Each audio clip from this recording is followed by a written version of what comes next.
অন্তরিক্ষের গল্প পাঠ চ্যানেলে আপনাদের সবাইকে স্বাগতম। দীর্ঘ সময় ধরে আমার প্রিয় লেখক হুমায়ূন আহমেদের কোনো লেখা পড়া হয়নি। তাই ভাবলাম আজ হুমায়ূন আহমেদের একটি ছোট গল্প দিয়ে শুরু করি। গল্পটির নাম ভয়। তবে চলুন শুরু করা যাক। গল্পের ভূমিকায় লেখক লিখেছেন,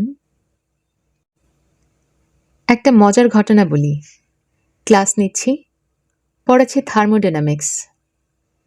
একটি ছেলেকে প্রশ্ন জিজ্ঞেস করলাম, সে উত্তর দিতে পারল না। বিরক্ত হয়ে বললাম, নাম কি তোমার? সে উঠে দাঁড়ালো, কিন্তু নাম বলল না। ক্লাসের সব ছেলেমেয়েরা হাসতে শুরু করলো। আমি বিস্মিত, তাদের হাসির কারণ ধরতে পারছি না। আবার বললাম, নাম কি তোমার? ছাত্রছাত্রীরা আবারও হেসে উঠল। ছেলেটির পাশে বসা একজন বলল, স্যার, সে নাম বলবে না, কারণ তার নাম মিসির আলী। ঘটনাটা ক্ষুদ্র, কিন্তু এই ক্ষুদ্র ঘটনা আমার মন আনন্দে পূর্ণ করল। মিসির আলী নামের চরিত্রটি আমি তাহলে অনেকের কাছেই পৌঁছে দিতে পেরেছি। একজন লেখকের কাছে এর চেয়ে বড় পাওয়া আর কি হতে পারে? আমি বিব্রত ভঙ্গিতে দাঁড়িয়ে থাকা ছেলেটিকে বললাম, তুমি অস্বস্তি বোধ করছো কেন? মিসির আলী চরিত্রটি কি তুমি পছন্দ করো না? সে মাথা নিচু করে রইল। অন্য একজন পেছন থেকে বলল, স্যার, ওর নামটাই মিসির আলী, বুদ্ধিশুদ্ধি খুব কম। আবার সবাই হেসে উঠল। ওই দিনের ক্লাসের ঘটনাটি আমার জীবনের আনন্দময় ঘটনার একটি। মিসির আলীকে নিয়ে আরও 3টি গল্প লেখা হলো। এই আনন্দময় ঘটনার উল্লেখ সেই কারণেই করলাম। হয়তো এতে খুব সূক্ষ্মভাবে হলেও সামান্য অহংকার প্রকাশ করা হয়েছে। পাঠক পাঠিকা আমার এই মানব ত্রুটি ক্ষমার চোখে দেখবেন, এই বিনীত কামনা। হুমায়ূন আহমেদ, শহীদুল্লাহ হল। ভোর 6টায় কেউ কলিং বেল টিপলে মেজাজ বিগড়ে যাবার কথা। মিসির আলীর মেজাজ তেমন বিগড়ালো না। ভোর 10টা পর্যন্ত কেন জানি তার মেজাজ বেশ ভালো থাকে। 10টা থেকে খারাপ হতে থাকে। চূড়ান্ত রকমের খারাপ হয় 2টার দিকে। তারপর আবার ভালো হতে থাকে। সন্ধ্যার দিকে অসম্ভব ভালো থাকে, তারপর আবার খারাপ হতে শুরু করে। ব্যাপারটা শুধু তার বেলায় ঘটে না, সবার বেলায় ঘটে, তা তিনি জানেন না। প্রায় ভাবেন একে ওকে জিজ্ঞেস করবেন। শেষ পর্যন্ত জিজ্ঞেস করা হয়ে ওঠে না। তার চরিত্রের বড় রকমের দুর্বল দিক হচ্ছে পরিচিত কারোর সাথে কথা বলতে ভালো না লাগা। অপরিচিত মানুষের সঙ্গে দীর্ঘ সময় কথা বলতে পারেন, কথা বলতে ভালোও লাগে। সেদিন রিকশা করে আসতে আসতে রিকশাওয়ালার সঙ্গে অতি উচ্চ শ্রেণীর কিছু কথাবার্তা চালিয়ে গেলেন। রিকশাওয়ালার বক্তব্য হচ্ছে, পৃথিবীতে যত অশান্তি সবের মূলে আছে মেয়ে ছেলে। মিসির আলী বললেন, এরকম মনে হওয়ার কারণ কি? রিকশাওয়ালা অত্যন্ত উৎসাহের সঙ্গে বললেন, চাচা মিয়া, এই দেখেন আমারে, আজ আমি রিকশা চালাই। এর কারণ কি? এর কারণ বিবি হাওয়া। বিবি হাওয়া যদি কুবুদ্ধি দিয়া বাবা আদমের গন্ধম ফল না খাওয়াইতো, তাইলে আজ আমি থাকতাম বেহেশতে। বেহেশতে তো আর রিকশা চালানোর কোনো বিষয় নাই। কি কোন চাচা মিয়া? গন্ধম ফল খাওয়ানোর কারণেই তো আজ আমি দুনিয়ায় আইসা পড়লাম। মিসির আলী রিকশাওয়ালার কথাবার্তায় চমৎকৃত হলেন। পরবর্তী 10 মিনিট তিনি রিকশাওয়ালাকে যা বললেন তার মূল কথা হলো, নারীর কারণে যদি আমরা স্বর্গ থেকে বিতাড়িত হয়ে থাকি, তাহলে নারী পারে আবার আমাদের স্বর্গে ফিরিয়ে নিয়ে যেতে। রিকশাওয়ালা কি বুঝলো কে জানে। তার শেষ বক্তব্য ছিল, যাই কোন চাচা মিয়া, মায়া মানুষ আসলে সুবিধার জিনিস না। কলিং বেল আবার বাজছে। মিসির আলী বেল টেপার ধরন থেকে অনুমান করার চেষ্টা করলেন কে হতে পারে। ভিখারি হবে না, ভিখারিরা এত ভোরে বের হয় না। ভিক্ষাবৃত্তি যাদের পেশা, তারা পরিশ্রান্ত হয়ে গভীর রাতে ঘুমোতে যায়। ঘুম ভাঙতে সেই কারণেই দেরি হয়। পরিচিত কেউ হবে না, পরিচিতরা এত ভোরে আসবে না। তাকে ঘুম থেকে ডেকে তুলতে পারে এমন ঘনিষ্ঠতা তার কারো সঙ্গেই নেই।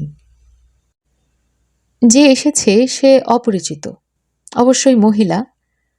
পুরুষরা কলিং বেলের বোতাম অনেকক্ষণ চেপে ধরে থাকে, মেয়েরা তা পারে না। মেয়েটির বয়স অল্প, তাও অনুমান করা যাচ্ছে। অল্পবয়স্ক মেয়েদের মধ্যে এক ধরনের ছটফটে ভাব থাকে। তারা অল্প সময়ের মধ্যে বেশ কয়েকবার বেল টিপবে, নিজেদের অস্থিরতা ছাড়িয়ে দেবে কলিং বেলে। মিসির আলি পাঞ্জাবি গায়ে দিয়ে দরজা খুললেন। বিস্মিত হয়ে দেখলেন তার অনুমান সম্পূর্ণ ভুল প্রমাণ করে মাঝবয়সী এক ভদ্রলোক দাঁড়িয়ে আছেন। বেটে খাটো একজন মানুষ, গায়ে সাফারি, চোখে সানগ্লাস। এত ভোরে কেউ সানগ্লাস পরে না। এই লোকটি কেন পড়েছে কে জানে। স্যার, সালাম আলাইকুম। ওয়ালাইকুম সালাম। আপনার নাম কি মিসির আলি? জি। আমি কি আপনার সঙ্গে খানিকক্ষণ কথা বলতে পারি? মিসির আলি কি বলবেন মন স্থির করতে পারলেন না। লোকটিকে তিনি পছন্দ করছেন না, তবে তার মধ্যে এক ধরনের আত্মবিশ্বাস লক্ষ্য করছেন। তা তার ভালো লাগছে। আত্মবিশ্বাসের ব্যাপারটা আজকাল আর দেখাই যায় না। লোকটি শান্ত গলায় বলল, আমি আপনার কিছুটা সময় নষ্ট করব, তবে তার জন্য আমি পে করব। পে করবেন? জি। প্রতি ঘন্টায় আমি আপনাকে 1000 করে টাকা দেব। আশা করি আপনি আপত্তি করবেন না। আমি কি ভেতরে আসতে পারি? আসুন। লোকটি ভেতরে ঢুকতে ঢুকতে বলল, মনে হচ্ছে আপনার এখনো হাত মুখ ধোয়া হয়নি। আপনি হাত মুখ ধুয়ে আসুন, আমি অপেক্ষা করছি। মিসির আলি বললেন, ঘন্টা হিসেবে আপনি যে আমাকে টাকা দেবেন সেই হিসেব কি এখন থেকে শুরু হবে, নাকি হাত মুখ ধুয়ে আপনার সামনে বসার পর থেকে শুরু হবে? লোকটি খানিকটা অপ্রস্তুত হয়ে বলল, টাকার কথায় আপনি কি রাগ করেছেন? রাগ করিনি, মজা পেয়েছি। চা খাবেন? খেতে পারি, দুধ ছাড়া। মিসির আলি স্বাভাবিক ভঙ্গিতে বললেন, এক কাজ করুন, রান্নাঘরে চলে যান, কেটলি বসিয়ে দিন, 2 কাপ চা বানান, আমাকেও 1 কাপ দেবেন। ভদ্রলোক হতভম্ব হয়ে তাকিয়ে রইলেন। মিসির আলি হাসি মুখে বললেন, আমাকে ঘন্টা হিসেবে পে করবেন বলে যেভাবে হকচকিয়ে দিয়েছিলেন, আমিও ঠিক একইভাবে আপনাকে হকচকিয়ে দিলাম। বসুন, চা বানাতে হবে না। 7টার সময় রাস্তার ওপাশের রেস্টুরেন্ট থেকে আমার জন্য চা নাস্তা আসে, তখন আপনার জন্য চা নিয়ে দেব। Thank you sir. আপনি কথা বলার সময় বারবার বাঁ দিকে ঘুরছেন। আমার মনে হচ্ছে আপনার বাঁ চোখটা নষ্ট। এই জন্যেই কি কালো চশমা পরে আছেন? ভদ্রলোক সহজ গলায় বললেন, জি, আমার বাঁ চোখটা পাথরের। ভদ্রলোক সোফার এক কোণে বসলেন। মিসির আলি লক্ষ্য করলেন লোকটি শির দ্বারা সোজা করে বসে আছে। চাকরির ইন্টারভিউ দিতে এলে ক্যান্ডিডেটরা যে ভঙ্গিতে চেয়ারে বসে, অবিকল সেই ভঙ্গি। মিসির আলি বললেন, আজকের খবরের কাগজ আসেনি, গতদিনের কাগজ দিতে পারি, যদি আপনি চোখ বোলাতে চান। আমি খবরের কাগজ পড়ি না। একা একা বসে থেকে আমার অভ্যাস হয়ে আছে। আমার জন্য আপনাকে ব্যস্ত হতে হবে না। শুরুতে টাকা দেওয়ার কথা বলে যদি আপনাকে আহত করে থাকি, তার জন্য ক্ষমা প্রার্থনা করছি। মিসির আলি টুথব্রাশ হাতে বাথরুমে ঢুকে গেলেন। লোকটিকে তার বেশ ইন্টারেস্টিং বলে মনে হচ্ছে, তবে কোনো গুরুতর সমস্যা নিয়ে এসেছে বলে মনে হয় না। আজকাল অকারণেই কিছু লোকজন এসে তাকে বিরক্ত করা শুরু করেছে। মাসখানেক আগে একজন এসেছিল ভূত বিশারদ।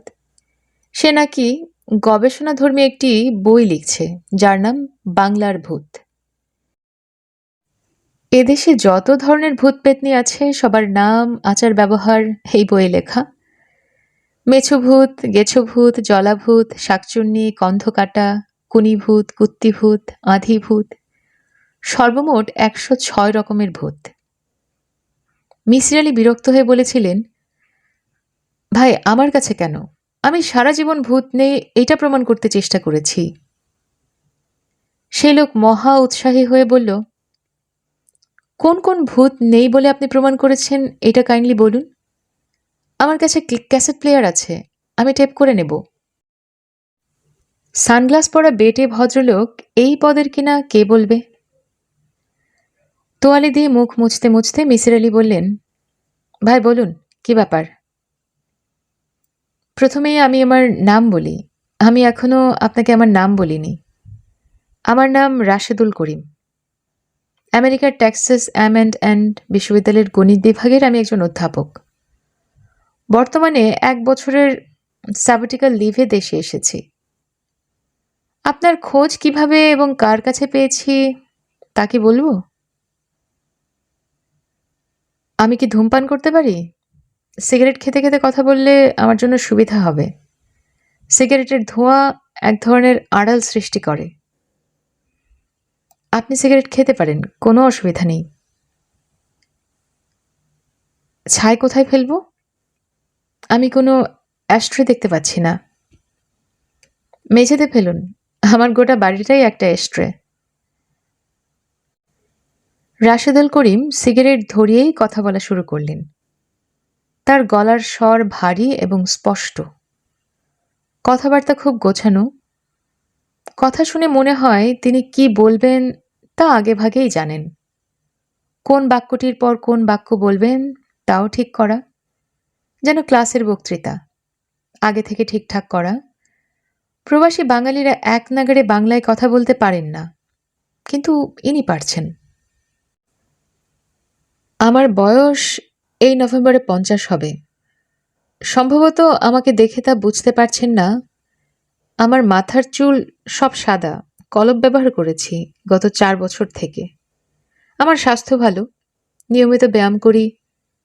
মুখের চামড়ায় এখনো ভাঁজ পড়েনি। বয়সজনিত অসুখ বিসুখ কোনোটাই আমার নেই।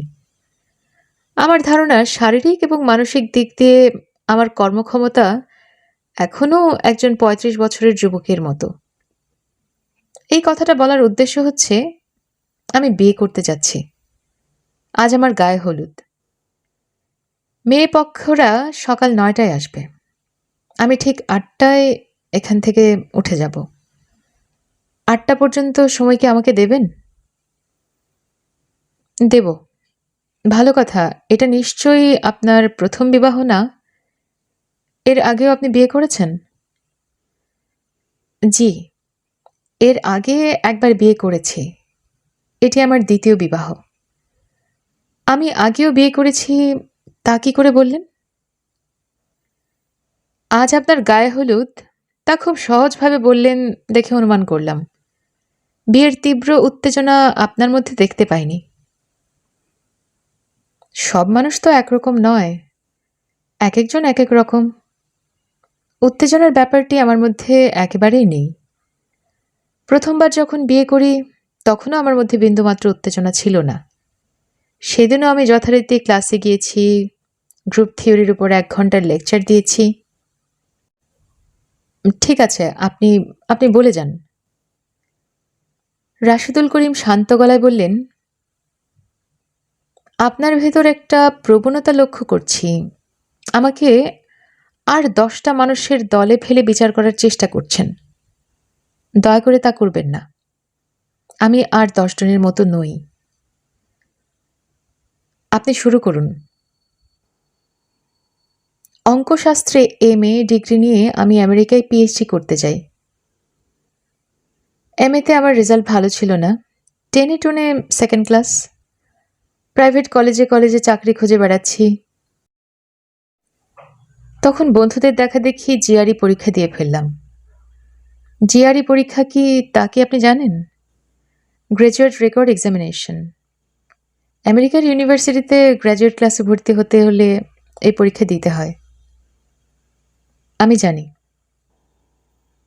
এই পরীক্ষায় আমি আশাতীত ভালো করে ফেললাম। আমেরিকান 3টি বিশ্ববিদ্যালয় থেকে আমার কাছে আমন্ত্রণ চলে এলো। চলে গেলাম। পিএইচডি করলাম প্রফেসর হোবলের সঙ্গে।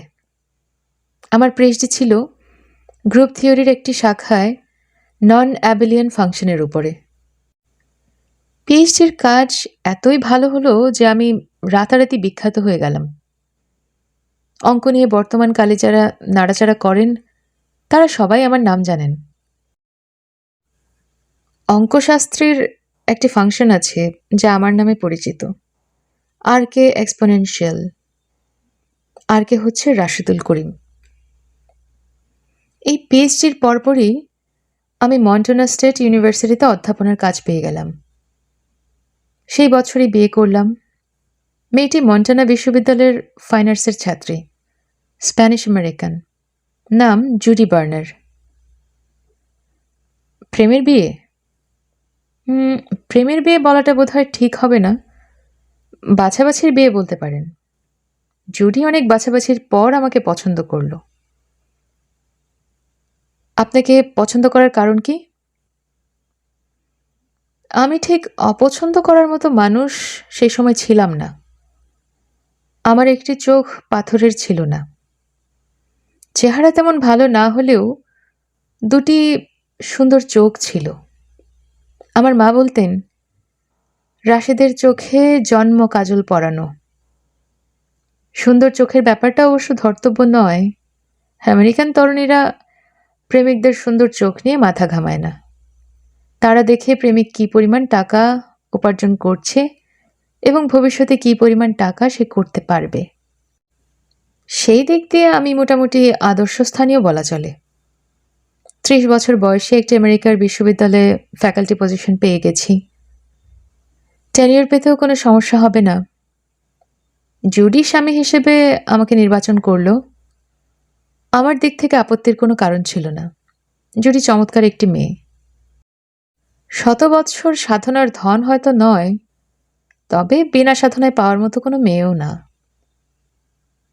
বিয়ের 7 দিনের মাথায় আমরা হানিমুন করতে চলে গেলাম সান ফ্রান্সিসকো। উঠলাম হোটেল বেডফোর্ডে। দ্বিতীয় রাত্রির ঘটনা। ঘুমাচ্ছিলাম, কান্নার শব্দে ঘুম ভেঙে গেল। তাকিয়ে দেখি জুডি পাশে নেই। ঘড়িতে রাত 3:10 বাজছে। বাথরুমের দরজা বন্ধ, সেখান থেকে ফুপিয়ে ফুপিয়ে কান্নার শব্দ আসছে। আমি বিস্মিত হয়ে উঠে গেলাম। দরজা ধাক্কা দিয়ে বললাম, কি হয়েছে জুডি, কি হয়েছে?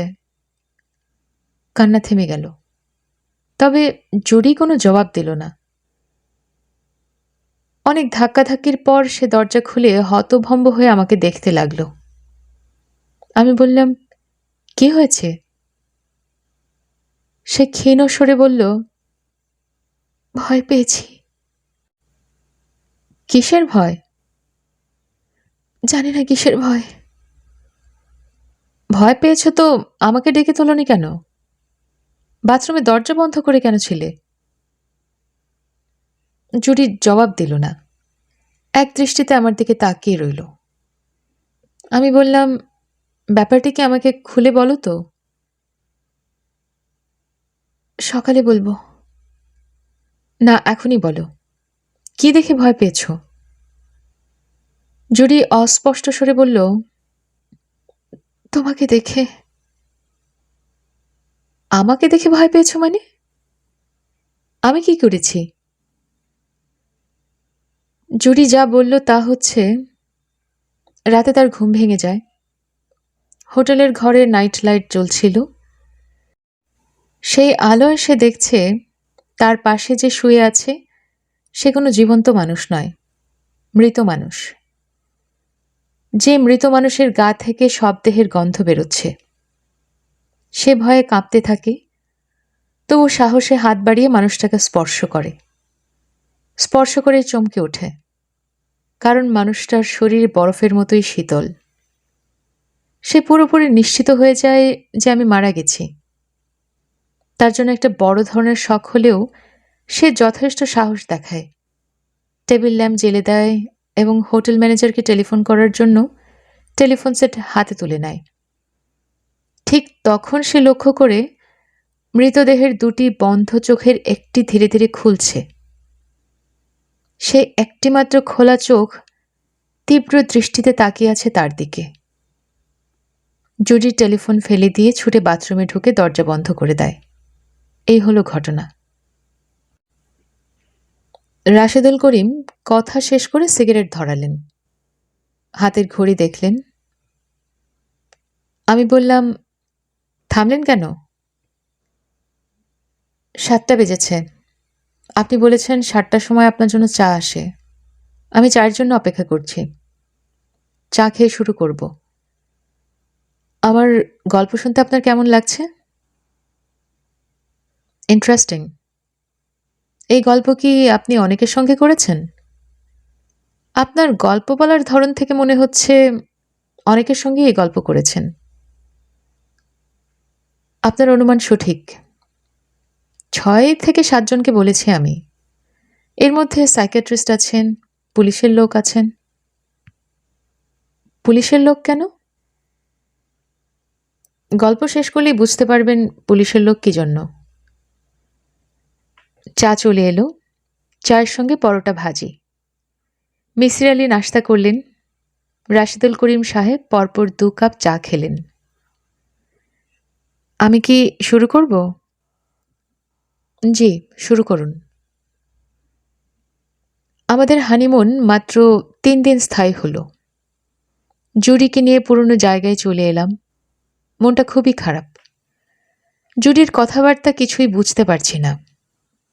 রোজ রাতে সে ভয়ঙ্কর চিৎকার করে ওঠে, ছুটে ঘর থেকে বেরিয়ে যায়। আমি যখন উঠে তাকে সান্ত্বনা দিতে যাই, তখন এমনভাবে তাকায় যেন আমি একটা পিশাচ কিংবা মূর্তিমান শয়তান। আমার দুঃখের কোনো সীমা রইল না। সে সময় নন অ্যাবিলিয়ান গ্রুপের উপর একটা জটিল এবং গুরুত্বপূর্ণ কাজ করছিলাম। আমার দরকার ঠান্ডা মাথায় চিন্তা করার মতো পরিবেশ, মানসিক শান্তি। সব দূর হয়ে গেল। অবশ্যই দিনের বেলায় জুডি স্বাভাবিক। সে বদলাতে শুরু করে সূর্য ডোবার পর থেকে। আমি তাকে একজন সাইকিয়াট্রিস্টের কাছে নিয়ে গেলাম। সাইকিয়াট্রিস্ট প্রথম সন্দেহ করলেন সমস্যা ড্রাগ ঘটিত। হয়তো জুডি ড্রাগে অভ্যস্ত। সেই সময় বাজারে হ্যালুসিনেটিং ড্রাগ এলএসডি প্রথম এসেছে। শিল্প সাহিত্যের লোকজন শখ করে এই ড্রাগ খাচ্ছেন। বড় গলায় বলছেন, মাইন্ড অল্টারিং ট্রিপ নিয়ে এসেছি। জুডি ফাইন আর্টসের ছাত্রী। ট্রিপ নেওয়া তার পক্ষে খুব অস্বাভাবিক না। দেখা গেল ড্রাগ ঘটিত কোনো সমস্যা তার নেই। সে কখনো ড্রাগ নেয়নি। সাইকিয়াট্রিস্টরা তার শৈশবের জীবনের কোনো সমস্যা আছে কিনা তাও বের করতে চেষ্টা করলেন, কিন্তু লাভ হলো না। জুডি এসেছে গ্রামের কৃষক পরিবার থেকে। এই ধরনের পরিবারে তেমন কোনো সমস্যা থাকে না। তাদের জীবনযাত্রা সহজ এবং স্বাভাবিক। সাইকিয়াট্রিস্ট জুডিকে ঘুমের ওষুধ দিলেন, কড়া ডোজের ফেনোবারবিটেন। আমাকে বললেন, আপনি সম্ভবত লেখাপড়া নিয়ে থাকেন। স্ত্রীর প্রতি, বিশেষ করে নববিবাহিত স্ত্রীর প্রতি যতটা সময় দেওয়া দরকার তা দিচ্ছেন না। আপনার প্রতি আপনার স্ত্রীর এক ধরনের ক্ষোভ জন্মগ্রহণ করেছে। সে যা বলছে তা ক্ষোভেরই বহিঃপ্রকাশ। জুডির কথা একটাই, আমি ঘুমাবার পর আমার দেহে প্রাণ থাকে না। একজন মৃত মানুষের শরীর যেমন অসাড় হয়ে পড়ে থাকে, আমার শরীরেও সেরকম পড়ে থাকে। ঘুমের মধ্যে মানুষ হাত নাড়ে, পা নাড়ে, আমি তার কিছুই করি না। নিঃশ্বাস পর্যন্ত ফেলি না। গা হয়ে যায় বরফের মতো শীতল। একসময় গা থেকে মৃত মানুষের শরীরের পচা গন্ধ বেরোতে থাকে এবং তখন আচমকা আমার বাঁ চোখ খুলে যায়। সেই চোখে আমি এক দৃষ্টিতে তার দিকে তাকিয়ে থাকি। সেই চোখের দৃষ্টি সাপের মতো কুটিল। জুডির কথা শুনে শুনে আমার ধারণা হলো, হতেও তো পারে। জগতে কত রহস্যময় ব্যাপার তো ঘটেই। হয়তো আমার নিজেরই কোনো সমস্যা আছে। আমিও ডাক্তারের কাছে গেলাম। Slip analyst. জানার উদ্দেশ্য একটি, ঘুমের মধ্যে আমার কোনো শারীরিক পরিবর্তন হয় কিনা। ডাক্তাররা পুঙ্খানুপুঙ্খ পরীক্ষা করলেন। একবার না, বারবার করলেন। দেখা গেল আমার ঘুম আর 10টা মানুষের ঘুমের চেয়ে আলাদা নয়। দেখা গেল আমার ঘুম আর 10টা মানুষের ঘুমের চেয়ে আলাদা নয়। ঘুমের মধ্যে আমিও হাত পা নাড়ি। অন্য মানুষদের যেমন ঘুমের 3টা স্তর পার হতে হয়, আমারও হয়। ঘুমের সময় আর 10টা মানুষের মতো আমার শরীরের উত্তাপও 0.5 ডিগ্রি হ্রাস পায়। আমিও অন্য সবার মতো স্বপ্ন দেখি ও দুঃস্বপ্ন দেখি। জুডি সব দেখে শুনে বলল, ডাক্তাররা জানে না, ডাক্তাররা কিছুই জানে না, আমি জানি। তুমি আসলে মানুষ না। দিনের বেলা তুমি থাকো মানুষ, সূর্য ডোবার পর থাকো না। আমি কি হই? তুমি পিশাচ বা এই জাতীয় কিছু হয়ে যাও। আমি বললাম, এভাবে তো বাস করা সম্ভব না, তুমি বরং আলাদা থাকো। খুবই আশ্চর্যের ব্যাপার, জুডি তাতে রাজি হলো না। অতি তুচ্ছ কারণে আমেরিকানদের বিয়ে ভাঙে। স্বামীর পছন্দ হলুদ রঙের বিছানার চাদর, স্ত্রীর পছন্দ নীল রং, ভেঙে গেল বিয়ে। আমাদের এত বড় সমস্যা, কিন্তু বিয়ে ভাঙল না। আমি বেশ কয়েকবার তাকে বললাম, জুডি তুমি আলাদা হয়ে যাও, ভালো দেখে একটা ছেলেকে বিয়ে করো। সারা জীবন তোমার সামনে পড়ে আছে, তুমি এইভাবে জীবনটা নষ্ট করতে পারো না। জুডি প্রতিবারই বলে, যাই হোক, যত সমস্যাই হোক, আমি তোমাকে ছেড়ে যাব না। I love you, I love you. এই গল্পের প্রায় শেষ পর্যায়ে চলে এসেছি। শেষ অংশটি বলার আগে আমি আপনাকে আমার চোখের দিকে তাকাতে অনুরোধ করব। দয়া করে আমার চোখের দিকে তাকান। রাশেদুল করিম সানগ্লাস খুলে ফেললেন। মিসির আলি তৎক্ষণাৎ বললেন, আপনার চোখ সুন্দর, অতি সুন্দর। আপনার মা যে বলতেন চোখে জন্ম কাজল, ঠিকই বলতেন। রাশেদুল করিম বললেন, পৃথিবীতে সবচেয়ে সুন্দর চোখ কার ছিল জানেন? ক্লিওপেট্রার। অধিকাংশ মানুষের তাই ধারণা, তবে এই ধারণা সত্য নয়। পৃথিবীতে সবচেয়ে সুন্দর চোখ ছিল বুদ্ধদেবের পুত্র কুণালের। ইংরেজি কবি শেলির চোখও খুব সুন্দর ছিল। আমার স্ত্রীর ধারণা, এই পৃথিবীতে সবচেয়ে সুন্দর চোখ আমার। জুডি বলতো, এই চোখের কারণেই সে কোনো দিন আমাকে ছেড়ে যেতে পারবে না। রাশেদুল করিম সানগ্লাস চোখে দিয়ে বললেন, গল্পের শেষ অংশে বলার আগে আপনাকে ক্ষুদ্র ধন্যবাদ দিতে চাই। মিসির আলি বিস্মিত হয়ে বললেন, কি জন্যে বলুন তো? কাউকে যদি আমার চোখের দিকে তাকাতে বলি, সে আমার পাথরের চোখের দিকে তাকিয়ে থাকে। আপনি প্রথম ব্যক্তি যিনি একবারও আমার পাথরের চোখের দিকে তাকাননি, আমার আমার আসল চোখের দিকে তাকিয়েছেন। So nice of you, sir. Rashedul করিমের গলা মুহূর্তের জন্য হলেও ভারী হয়ে গেল। তিনি অবশ্য চট করে নিজেকে সামলে নিয়ে বললেন, 8টা প্রায় বাজতে চলল, গল্পের শেষটা বলি। জুডির অবস্থা ক্রমশ খারাপ হতে লাগল। কড়া ডোজের ঘুমের ওষুধ খেয়ে ঘুমোতে যায়, 2-1 ঘন্টা ঘুম হয়, বাকি রাত জেগে বসে থাকে। মাঝে মাঝে চিৎকার করে ছুটে ঘর থেকে বের হয়ে যায়, বারান্দায় দাঁড়িয়ে ফুপিয়ে ফুপিয়ে কাঁদে। এমনি এক রাতের ঘটনা, জুলাই মাস, রাত 3:30টার মতো হবে। জুডির মাথা পুরোপুরি খারাপ হয়ে গেল। সে আমার বাঁ চোখটা গেলে দিল। আমি ঘুমাচ্ছিলাম, নারকীয় যন্ত্রণায় চিৎকার করে উঠলাম। সেই ভয়াবহ কষ্টের কোনো সীমা পরিসীমা নেই। রাশেদুল করিম চুপ করলেন। তার কপালে বিন্দু বিন্দু ঘাম জমতে লাগল। মিসির আলি বললেন, কি দিয়ে চোখ গেলে দিলেন? সূচালো পেন্সিল দিয়ে। আমার মাথার বালিশের নিচে প্যাড এবং পেন্সিল থাকে। তখন গ্রুপ থিওরি নিয়ে গভীর চিন্তায় ছিলাম। মাথায় যদি হঠাৎ কিছু আসে তা লিখে ফেলার জন্য বালিশের নিচে প্যাড এবং পেন্সিল রাখতাম। আপনার স্ত্রীর ঘটনা প্রসঙ্গে কি বক্তব্য দিয়েছেন? তার মাথা পুরোপুরি নষ্ট হয়ে গিয়েছিল। সে কিছুই বলেনি, শুধু চিৎকার করেছে।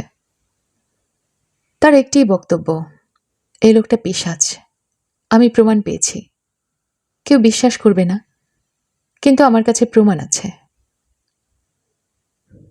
কি প্রমাণ আছে তাকে জিজ্ঞেস করা হয়েছিল? না, একজন উন্মাদকে প্রশ্ন করে বিপর্যস্ত করার কোনো মানে হয় না। তাছাড়া আমি তখন ছিলাম হাসপাতালে। আমি হাসপাতালে থাকতেই জুডির মৃত্যু হয়। স্বাভাবিক মৃত্যু? না, স্বাভাবিক মৃত্যু নয়। সে মারা যায় ঘুমের ওষুধ খেয়ে। ওইটুকুই আমার গল্প। আমি আপনার কাছে একটা অনুরোধ নিয়ে এসেছি। আপনি সমস্যাটাকে বের করবেন, আমাকে সাহায্য করবেন। আমি যদি পিশাচ হই তাও আমাকে বলবেন। এই ফাইলের ভেতর জুডির একটা স্কেচবুক আছে। স্কেচবুকে নানান ধরনের কমেন্ট লেখা আছে। এই কমেন্টসগুলো পড়লে জুডির মানসিক অবস্থা আঁচ করতে আপনার সুবিধা হবে। ৮টা বাজে, আমি তাহলে উঠি? আবার কবে আসবেন? আগামীকাল ভোর ৬টায়। ভালো কথা। আমার এই গল্পে কোথাও কি প্রকাশ পেয়েছে জুডিকে আমি কতটা ভালোবাসতাম? না, প্রকাশ পায়নি। জুডির প্রতি আমার ভালোবাসা ছিল সীমাহীন। আমি এখন উঠছি। ছিল বলছেন কেন? এখন নেই? ভদ্রলোক জবাব দিলেন না। রাশেদুল করিম চলে যাবার পর মিসির আলি ফাইল খুললেন। ফাইলের শুরুতেই একটা খাম, খামের উপর মিসির আলির নাম লেখা। মিসির আলি খাম খুললেন। খামের ভেতর ইংরেজিতে একটা চিঠি লেখা, সঙ্গে 4টি $100 নোট। চিঠি খুবই সংক্ষিপ্ত। প্রিয় মহোদয়, আপনার সার্ভিসের জন্য সম্মানী বাবদ সামান্য কিছু দেয়া হলো। গ্রহণ করলে খুশি হব। বিনীত, আর করিম। মিসির আলি স্কেচবুকের প্রতিটি পাতা সাবধানে উল্টালেন। চারকোল এবং পেন্সিলে স্কেচ আঁকা। প্রতিটি স্কেচের নিচে আঁকার তারিখ। স্কেচের বিষয়বস্তু অতি তুচ্ছ, সবই ঘরোয়া জিনিস। একজোড়া জুতা, মলার ছেঁড়া বই, টিভি, বুকশেলফ। স্কেচবুকের শেষের দিকে শুধুই চোখের ছবি। বিড়ালের চোখ, কুকুরের চোখ, মানুষের চোখ, মাছের চোখ। মানুষের চোখের মডেল যে রাশেদুল করিম তা বলার অপেক্ষা রাখে না। না বললেও ছবির নিচের মন্তব্য থেকে বোঝা যাচ্ছে। মন্তব্যগুলো বেশ দীর্ঘ। যেমন একটি মন্তব্য, আমি খুব মন দিয়ে আমার স্বামীর চোখ লক্ষ্য করছি। মানুষের চোখ এক এক সময় এক এক রকম থাকে। ভোরবেলার চোখ এবং দুপুরবেলার চোখ এক নয়। আরও একটি জিনিস লক্ষ্য করলাম, চোখের আইরিশের ট্রান্সপারেন্সি মোডের উপর বদলায়। বিষাদগ্রস্ত মানুষের চোখের আইরিশ থাকে অস্বচ্ছ। মানুষ যতই আনন্দিত হতে থাকে তার চোখের আইরিশ ততই স্বচ্ছ হতে থাকে। আমার এই অবজারভেশন কতটুকু সত্য তা বুঝতে পারছি না। মেয়েটি মাঝে মাঝে তার মনের অবস্থাও লিখেছে, অনেকটা ডায়েরি লেখার ভঙ্গিতে। মনে হয় হাতের কাছে ডায়েরি না থাকায় স্কেচবুকে লিখে রেখেছে। সব লেখাই পেন্সিলে, প্রচুর কাটাকুটি আছে। কিছু লাইন বারবার ঘষে তুলেও ফেলা হয়েছে। আমি ভয়ে অস্থির হয়ে আছি। নিজেকে বোঝানোর চেষ্টা করছি, এই ভয় অমূলক। বোঝাতে পারছি না। আমি আমার স্বামীকে ভয় পাচ্ছি। এই তথ্য স্বভাবতই স্বামী বেচারার জন্য সুখকর নয়। সে নানানভাবে আমাকে সান্ত্বনা দেবার চেষ্টা করছে। কিছু কিছু চেষ্টা বেশ হাস্যকর। আজ আমাকে বলল, জুডি, আমি ঠিক করেছি এখন থেকে রাতে ঘুমাবো না। আমার অঙ্কের সমস্যা নিয়ে ভাবব, লেখালেখি করব, তুমি নিশ্চিন্ত হয়ে ঘুমাও, আমি দিনের বেলা ঘুমাবো। একজন মানুষের জন্য 4 ঘন্টা ঘুমই যথেষ্ট। নেপোলিয়ন মাত্র 3 ঘন্টা ঘুমাতেন। আমি এই গম্ভীর স্পষ্টভাষী লোকটিকে ভালোবাসি, ভালোবাসি, ভালোবাসি, ভালোবাসি। আমি চাই না আমার কোনো কারণে সে কষ্ট পাক, কিন্তু সে কষ্ট পাচ্ছে, খুব কষ্ট পাচ্ছে। হে ঈশ্বর, তুমি আমার মন শান্ত করো, আমার ভয় দূর করে দাও। যে জিনিস খুব সুন্দর তা কত দ্রুত অসুন্দর হতে পারে, বিস্মিত হয়ে আমি তাই দেখছি। রাশেদের ধারণা আমি অসুস্থ। সত্যি কি অসুস্থ? আমার মনে হয় না, কারণ এখন আমি ছবি আঁকতে পারছি। একজন অসুস্থ মানুষ আর যাই পারুক, ছবি আঁকতে পারে না। গত 2 দিন ধরে ওয়াটার কালারে বাসার সামনের চেরি গাছের ফুল ধরতে চেষ্টা করছিলাম। আজ সেই ফুল কাগজে বন্দি করেছি। অনেকক্ষণ ছবির দিকে তাকিয়ে রইলাম। ভালো হয়েছে। রাশেদ ছবি বুঝে বলে মনে হয় না। সেও মুগ্ধ হয়ে অনেকক্ষণ দেখল। তারপর বলল, তুমি যখন বুড়ি হয়ে যাবে, বিশ্ববিদ্যালয় থেকে অবসর নেব তখন। তারপর বলল, আমি যখন বুড়ো হয়ে যাব, বিশ্ববিদ্যালয় থেকে অবসর নেব, তখন তুমি আমাকে ছবি আঁকা শিখিয়ে দেবে।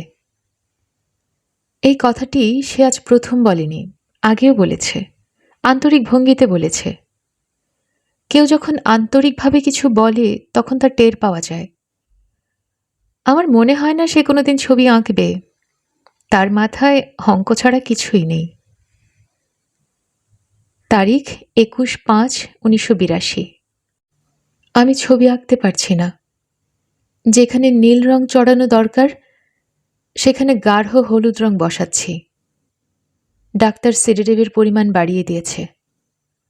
সারাক্ষণ মাথা ঝিমঝিম ধরে থাকে। কেন জানি খুব বমি হচ্ছে। আজ দুপুরে অনেকক্ষণ ঘুমালাম। মজার ব্যাপার হচ্ছে, সুন্দর একটা স্বপ্নও দেখে ফেললাম। সুন্দর স্বপ্ন আমি অনেক দিন দেখি না, অনেক দিন দেখি না, অনেক দিন দেখি না, অনেক দিন দেখি না, অনেক দিন দেখি না। আচ্ছা, আমি কি পাগল হয়ে যাচ্ছি? শুনেছি পাগলরাই একই কথা বারবার লেখে, কারণ তাদের মাথায় একটি বাক্যই বারবার ঘুরপাক খায়। বৃহস্পতিবার কিংবা বুধবার। আজ কত তারিখ জানি না। বেশ কয়েকদিন ধরেই দিন তারিখে গন্ডগোল হচ্ছে। আজ কত তারিখ তা জানার কোনো রকমের আগ্রহ বোধ করছি না। তবে মনের অবস্থা লেখার চেষ্টা করছি, যাতে পরবর্তী সময়ে কেউ আমার লেখা পড়ে বুঝবে যে মাথা খারাপ হবার সময় একজন মানুষ কিভাবে কি চিন্তা করে। মাথা খারাপের প্রথম লক্ষণ হচ্ছে আলো অসহ্য হওয়া। আমি এখন আলো সহ্য করতে পারি না। দিনের বেলায় দরজা জানালা বন্ধ করে রাখি। ঘর অন্ধকার বলেই প্রায় অনুমানের উপর নির্ভর করে আজকের এই লেখা লিখছি। দ্বিতীয় লক্ষণ হচ্ছে সারাক্ষণ শরীরে এক ধরনের জ্বালা অনুভব করা। মনে হয় সব কাপড় খুলে বাথটাবে শুয়ে থাকতে পারলে ভালো লাগতো। আমার আগে যারা পাগল হয়েছে তাদেরও কি এরকম হয়েছে? জানার জন্য পাবলিক লাইব্রেরিতে টেলিফোন করেছিলাম। আমি খুব সহজভাবে বললাম, আচ্ছা, আপনাদের এখানে পাগলের লেখা কোনো বই আছে? যেই মেয়েটি টেলিফোন ধরেছিল সে বিস্মিত হয়ে বলল, পাগলের লেখা বই বলতে কি বোঝাচ্ছেন? মানসিক রোগীদের লেখা বই। মানসিক রোগীরা কেন বই লিখবে? কেন লিখবে না? আমি তো লিখছি। বই অবশ্য নয়, ডায়েরির আকারে লেখা। ও আচ্ছা, ঠিক আছে। আপনার বই ছাপা হোক। ছাপা হবার পর অবশ্যই আমরা আপনার বইয়ের কপি সংগ্রহ করব। আমি মনে মনে হাসলাম। মেয়েটি আমাকে উন্মাদ ভাবছে। ভাবুক, উন্মাদকে উন্মাদ ভাববে না তো কি ভাববে? রাত 2:10। আমার মা কিছুক্ষণ আগে টেলিফোন করলেন। দুপুর রাতে তার টেলিফোন করার বদভ্যাস আছে। আমার মার অনিদ্রা রোগ আছে, কাজেই তিনি মনে করেন পৃথিবীর সবারই অনিদ্রা রোগ। যাই হোক, আমি জেগেছিলাম। মা বললেন, জুডি, তুই আমার কাছে চলে আয়। আমি বললাম, না, রাশেদকে ফেলে আমি যাব না। মা বললেন, আমি তো শুনলাম ওকে নিয়েই তোর সমস্যা। ওকে নিয়ে আমার কোনো সমস্যা নেই মা। I love him, I love him, I love him. চিৎকার করছিস কেন? চিৎকার করছি না মা, টেলিফোন রাখি, কথা বলতে ভালো লাগছে না। আমি টেলিফোন নামিয়ে রাখলাম। রাশেদকে ফেলে যাবার প্রশ্নই ওঠে না। আমার ধারণা রাশেদ নিজেও অসুস্থ হয়ে পড়েছে। সেও এখন রাতে ঘুমায় না। গ্রুপ থিওরির যে সমস্যাটি নিয়ে সে ভাবছিল, সেই সমস্যার সমাধান অন্য কে নাকি বের করে ফেলেছে, জার্নালে ছাপা হয়েছে। সে গত পরশু ওই জার্নাল পেয়ে কুচি কুচি করে ছিঁড়েছে। শুধু তাই না, বারান্দার এক কোনায় বসে ছেলে মানুষের মতো কাঁদতে শুরু করেছে। আমি সান্ত্বনা দেবার জন্য তার কাছে গিয়ে চমকে উঠলাম। সে কাঁদছে ঠিকই, কিন্তু তার বাঁ চোখ দিয়ে পানি পড়ছে, ডান চোখ শুকনা। আমি তাকে কিছু বললাম না, কিন্তু সে আমার চাউনি থেকেই ব্যাপারটা বুঝে ফেলল। নিচু গলায় বলল, জুডি, ইদানিং এই ব্যাপারটা হচ্ছে। মাঝে মাঝেই দেখছি বাঁ চোখ দিয়ে পানি পড়ে। কথাগুলো বলার সময় তাকে এত অসহায় লাগছিল, আমার ইচ্ছে করছিল তাকে জড়িয়ে ধরে বলি, I love you, I love you, I love you. হে ঈশ্বর, হে পরম করুণাময় ঈশ্বর, এই ভয়াবহ সমস্যা থেকে তুমি আমাদের দুজনকে উদ্ধার করো। স্কেচবুকের প্রতিটি লেখা বারবার পড়ে মিসির আলি খুব বেশি তথ্য বের করতে পারলেন না। খুব গুরুত্বপূর্ণ তথ্য যা জানা গেছে তা হচ্ছে, মেয়েটি তার স্বামীকে ভালোবাসে, যে ভালোবাসায় এক ধরনের সারল্য আছে। স্কেচবুকে কিছু স্প্যানিশ ভাষায় লেখা কথাবার্তাও আছে। স্প্যানিশ ভাষা না জানার কারণে তার অর্থ উদ্ধার করা সম্ভব হলো না। তবে এই লেখাগুলি যেভাবে সাজানো হয়েছে, তাতে মনে হচ্ছে কবিতা কিংবা গান হবে। ঢাকা বিশ্ববিদ্যালয়ের মডার্ন ল্যাঙ্গুয়েজ ইনস্টিটিউটে স্কেচবুক নিয়ে গেলেই ওরা পাঠোদ্ধারের ব্যবস্থা করে দেবে। তাতে মিসির আলির মনে হলো তার প্রয়োজন নেই। যা জানার তিনি জেনেছেন, এর বেশি কিছু জানার নেই। রাশেদুল করিম ঠিক 6টায় এসেছেন। মনে হচ্ছে বাইরে অপেক্ষা করছিলেন। ঠিক 6টার পর কলিং বেলে হাত রেখেছেন। মিসির আলি দরজা খুলে বললেন, আসুন। রাশেদুল করিমের জন্য সামান্য বিস্ময় অপেক্ষা করছিল। তার জন্য টেবিলে দুধ ছাড়া চা। মিসির আলি বললেন, আপনি কাঁটায় কাঁটায় 6টায় আসবেন বলেই ধারণা করেই চা বানিয়ে রেখেছি। লিকার কড়া হয়ে গেছে বলে আমার ধারণা, খেয়ে দেখুন তো। রাশেদুল করিম চায়ের কাপে চুমুক দিয়ে বললেন, ধন্যবাদ। মিসির আলি নিজের কাপ হাতে নিতে নিতে বললেন, আপনাকে একটা কথা শুরুতেই বলে নেওয়া দরকার। আমি মাঝে মাঝে নিজের শখের কারণে সমস্যা নিয়ে চিন্তা করি। তার জন্য কখনো অর্থ গ্রহণ করি না। আমি যা করি তা আমার পেশা না, নেশা বলতে পারেন। আপনার ডলার আমি নিতে পারছি না। তাছাড়া অধিকাংশ সময়ই আমি সমস্যার কোনো সমাধানে পৌঁছতে পারি না। আমার কাছে 500 পৃষ্ঠার একটা নোট বই আছে। ওই নোট বই ভর্তি এমন সব সমস্যা যার সমাধান আমি বের করতে পারিনি। আপনি কি আমার সমস্যার কিছু করেছেন?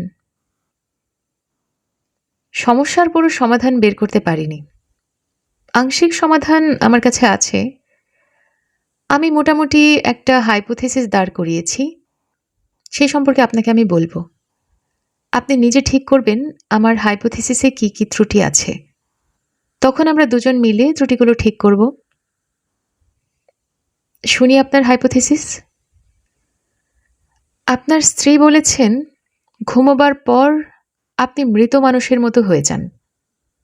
আপনার হাত পা নড়ে না, পাথরের মূর্তির মতো বিছানায় পড়ে থাকেন, তাই না? হ্যাঁ, তাই। স্লিপ অ্যানালিস্টরা আপনাকে পরীক্ষা করে বলেছেন আপনার ঘুম সাধারণ মানুষের ঘুমের মতোই।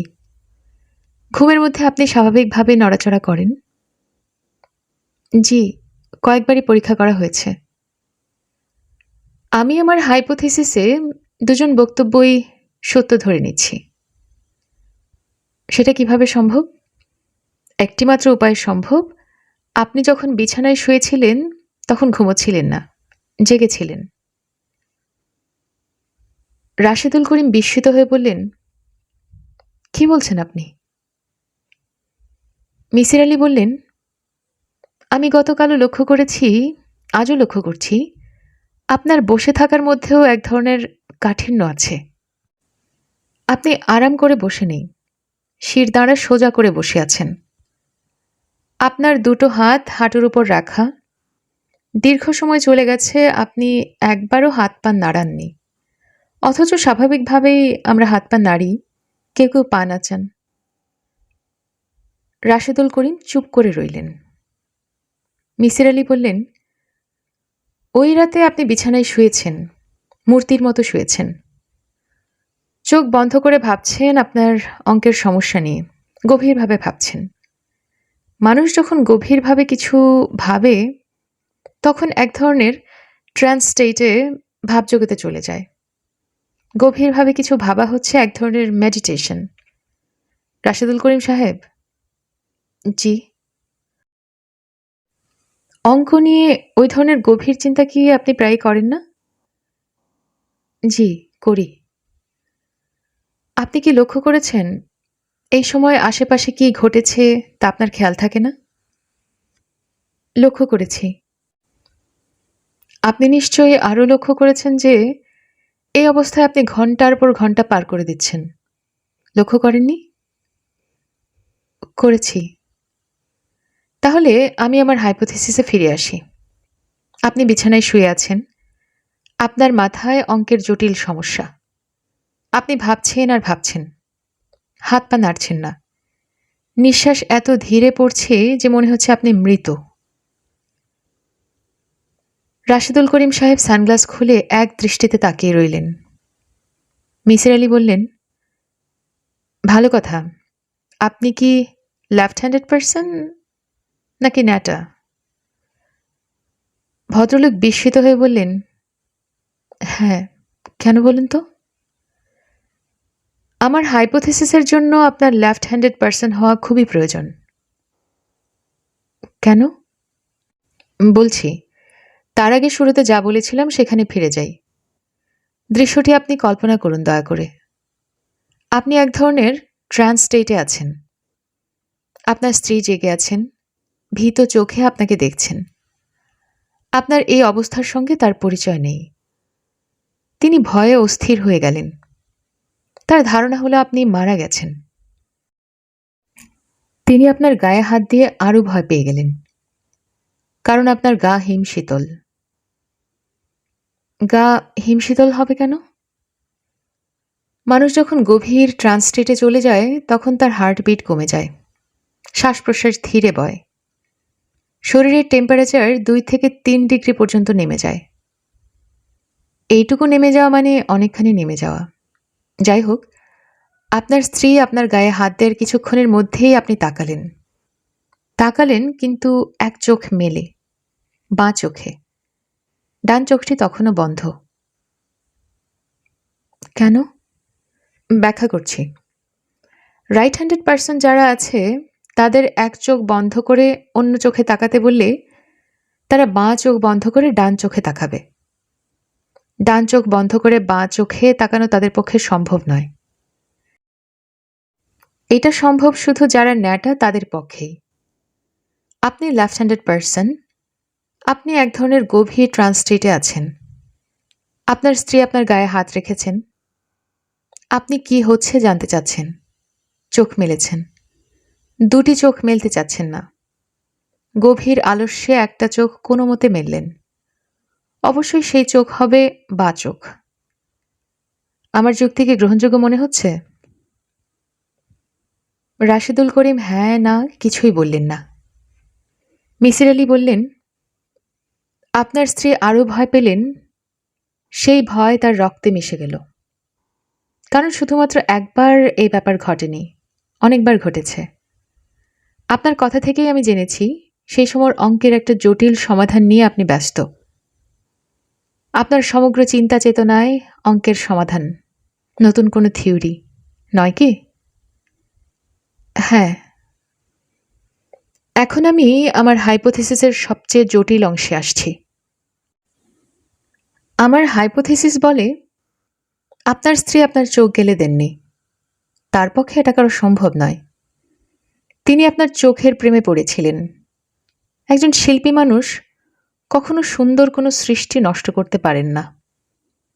তবুও যদি ধরে নিই তার মাথায় হঠাৎ রক্ত উঠে গিয়েছিল এবং তিনি এই ভয়াবহ কাণ্ড করেছেন, তাহলে তাকে এটা করতে হবে ঝোঁকের মাথায়, আচমকা। আপনার চোখ গেলে দেওয়া হয়েছে পেন্সিলে, যে পেন্সিলটি আপনার মাথার বালিশের নিচে রাখা। তিনি ঝোঁকের মাথায় একটা কাজ করবেন, তিনি এত যন্ত্রণা করে বালিশের নিচ থেকে পেন্সিল বের করবেন না।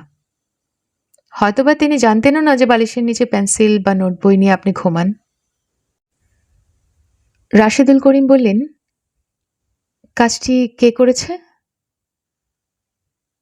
সেই প্রসঙ্গে আসছি। আপনি কি আরেক কাপ চা খাবেন? বানিয়ে দেব? না। অ্যাক্সিডেন্ট কিভাবে ঘটল তা বলার আগে আপনার স্ত্রীর লেখা ডায়েরির প্রতি আপনার দৃষ্টি আকর্ষণ করছি। এক জায়গায় তিনি লিখেছেন, আপনার বাঁ চোখ দিয়ে পানি পড়ত। কথাটা কি সত্যি? হ্যাঁ, সত্যি। কেন পানি পড়ত? একটি চোখ কেন কাঁদত? আপনার কি ধারণা? রাশেদুল করিম বললেন, আমার কোনো ধারণা নেই। আপনার ধারণা বলুন। আমি অবশ্যই ডাক্তারের সাথে কথা বলেছিলাম। ডাক্তার বলেছেন এটা তেমন গুরুত্বপূর্ণ কিছু না। যেই গ্ল্যান্ড চোখের জল নিয়ন্ত্রণ করে সেই গ্ল্যান্ড বাঁ চোখে বেশি কর্মক্ষম ছিল। মিসির আলি বললেন, এটা একটা মজার ব্যাপার।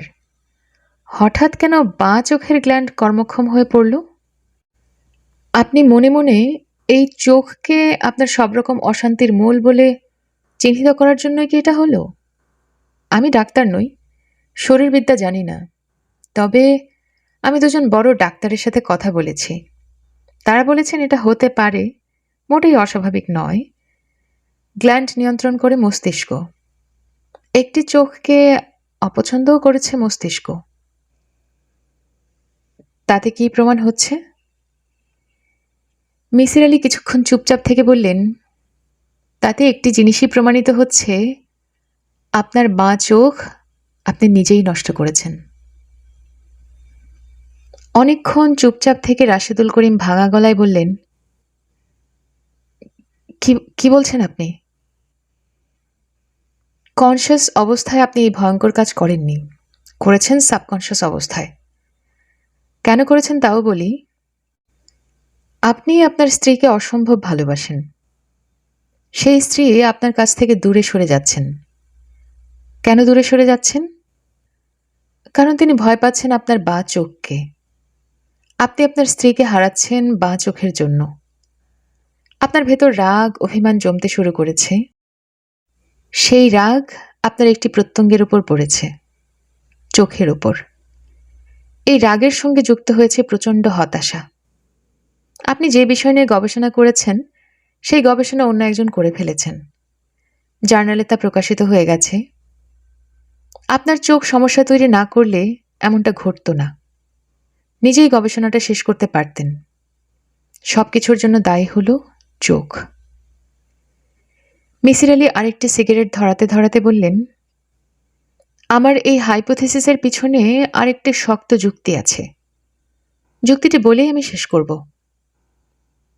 বলুন। আপনার স্ত্রী পুরোপুরি বিকৃত মস্তিষ্ক হবার পরে যে কথাটি বলতেন তা হলো, এ লোকটা পিশাচ। আমার কাছে প্রমাণ আছে। কেউ আমার কথা বিশ্বাস করবে না, কিন্তু প্রমাণ আছে। তিনি এই কথা বলতেন কারণ পেন্সিল দিয়ে নিজের চোখ নিজে গেলে দেওয়ার দৃশ্য তিনি দেখেছেন। আমার হাইপোথিসিস আমি আপনাকে বললাম, এর বেশি কিছু বলার নেই আমার। রাশেদুল করিম দীর্ঘ সময় চুপ করে রইলেন। মিসির আলি আরেকবার বললেন, ভাই, চা করব? চা খাবেন? তিনি এই প্রশ্নেরও কোনো জবাব দিলেন না। উঠে দাঁড়ালেন, চোখে সানগ্লাস পরলেন, শুকনো গলায় বললেন, যাই। মিসির আলি বললেন, মনে হচ্ছে আমি আপনাকে আহত করেছি, কষ্ট দিয়েছি। আপনি কিছু মনে করবেন না। নিজের উপরেও রাগ করবেন না। আপনি যা করেছেন প্রচণ্ড ভালোবাসা থেকেই করেছেন। রাশেদুল করিম হাত বাড়িয়ে মিসির আলির হাত ধরে ফেলে বললেন, আমার স্ত্রী বেঁচে থাকলে তার সঙ্গে আপনার পরিচয় করিয়ে দিতাম। আপনি দেখতেন সে কি চমৎকার একটি মেয়ে ছিল, এবং সেও দেখত আপনি কত অসাধারণ একজন মানুষ। ওই দুর্ঘটনার পর জুডির প্রতি তীব্র ঘৃণা নিয়ে আমি বেঁচেছিলাম। আপনি এই অন্যায় ঘৃণা থেকে তাকে মুক্তি দিয়েছেন। জুডির হয়ে আমি আপনাকে ধন্যবাদ জানাচ্ছি। ভদ্রলোকের গলা ধরে এলো। তিনি চোখ থেকে সানগ্লাস খুলে ফেলে বললেন, মিসির আলি সাহেব, ভাই দেখুন, আমার দুটি চোখ থেকে এখন পানি পড়ছে। চোখ পাথরের হলেও চোখের অশ্রুগ্রন্থি এখনো কার্যক্ষম। 20 বছর পর এই ঘটনা ঘটল। আচ্ছা ভাই, যাই। 2 মাস পর আমেরিকা থেকে বিমান ডাকে মিসির আলি বড় একটা প্যাকেট পেলেন। সেই প্যাকেটে জল রঙে আঁকা একটা চেরি গাছের ছবি। অপূর্ব ছবি। ছবির সঙ্গে ছোট একটি নোট। রাশেদুল করিম সাহেব লিখেছেন, আমার সবচেয়ে প্রিয় জিনিসটি আপনাকে দিতে চাচ্ছিলাম। এই ছবির চেয়ে প্রিয় কিছু এই মুহূর্তে আমার কাছে নেই, কোনোদিন হবে বলেও মনে হয় না। আপনারা শুনছিলেন হুমায়ুন আহমেদের ভয়ের গল্প সংকলনের ছোট গল্প চোখ। আমাদের গল্প পাঠ ভালো লেগে থাকলে আমাদের চ্যানেলটিকে সাবস্ক্রাইব করে বন্ধুদের সাথে শেয়ার করবেন। ধন্যবাদ।